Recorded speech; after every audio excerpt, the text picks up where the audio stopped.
మరియు నన్ను ప్రేమతో ఆహ్వానించినటువంటి మా సంఘ సభ్యులు సుబ్బారెడ్డి గారికి ప్రత్యేకమైన వందనాలండి. ఆయన నేనే పార్టిసిపించాను. ఆయన మ్యారేజ్ కూడా మా చర్చలో జరిగింది. ఇంకా మీరు ఎలాగైనా తప్పకుండా ఉండాలన్నారు. సరే రావడం మీ అందరినీ చూడడం నాకు చాలా సంతోషంగా. ఎక్కువ చెప్పను కానీ 2 మాటలు చెప్తాను. యేసు ప్రభు జన్మ చాలా అద్భుతమైన జన్మ. ఎందుకంటే యేసు ప్రభు జన్మలో 3 విషయాలను ప్రత్యేకమైనది. యేసు ప్రభు జన్మ ప్రవచనానుసారమైన జన్మ. ప్రవచనానుసారమైన జన్మ అంటే యేసు ప్రభు ఈ లోకానికి రాకముందే కొన్ని వందల సంవత్సరాల క్రితమే ప్రవక్తలు ప్రవచించారు. అందులో యెషయా భక్తుడు ప్రవచించాడు. మీకా భక్తుడు కూడా బెత్లెహేములోనే పుడతాడు, కన్యక మరియలోనే పుడతాడు అని ప్రవచనాలు చెప్పారు. ఆ ప్రవచనాలు క్రిస్మస్లో నెరవేరింది. అందుకని యేసు ప్రభు జన్మ ప్రవచనానుసారమైన జన్మ. రెండవది, యేసు ప్రభు జన్మ చరిత్రాత్మకమైంది. ఇప్పుడు 2025లో మనం ఉన్నామంటే దీనికి ఆధారం యేసు ప్రభు జన్మే. ఆయన జన్మ చరిత్రను 2 భాగాలు చేసింది. క్రీస్తు శకము, క్రీస్తు పూర్వము.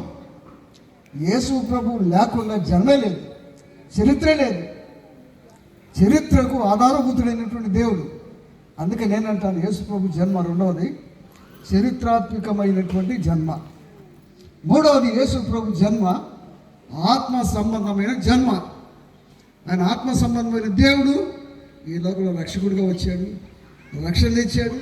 అనేకులు రక్షించబడుతున్నారు. ప్రపంచం ఇప్పుడు సుమారు 280 దేశాలలో కూడా రక్షించబడి దేవుని సంఘాలు ఏర్పడ్డాయి. వాళ్ళందరూ ప్రభు అయిన యేసు ప్రభును ఆరాధిస్తున్నారు. కారణం ఏంటంటే యేసు ప్రభు జన్మ ఆత్మ సంబంధంగా వచ్చి అనేక మంది ఆత్మ సంబంధ జన్మలోకి నడిపించి ఆత్మ సంబంధమైన వ్యక్తులుగా మారుస్తున్నారు. అందుకే నేను అంటాను యేసు ప్రభు జన్మ ఆత్మ సంబంధమైన జన్మ. యేసు ప్రభు జన్మలో 3 మాటలు వ్రాయబడినాయి.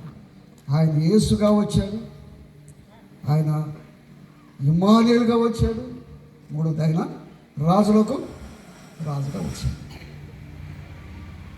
కనుక ఇవన్నీ చెప్పాలని సమయం సరిపోదు. ఎక్కడో మనల్ని ప్రేమించి మన మధ్యకు వచ్చారు. వాడు చెప్పడం అది ధర్మం. అది కనుక వారు మిగిలిన సమయంలో సద్వినియోగం చేసుకోవాలని నేను ఆ మాటల గురించి వారికి ఇస్తాను. Thank you sir.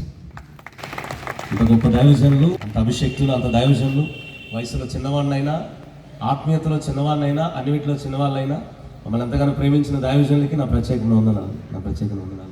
దాని సమయంలో మరి ముగింపులోకి వచ్చేద్దాం.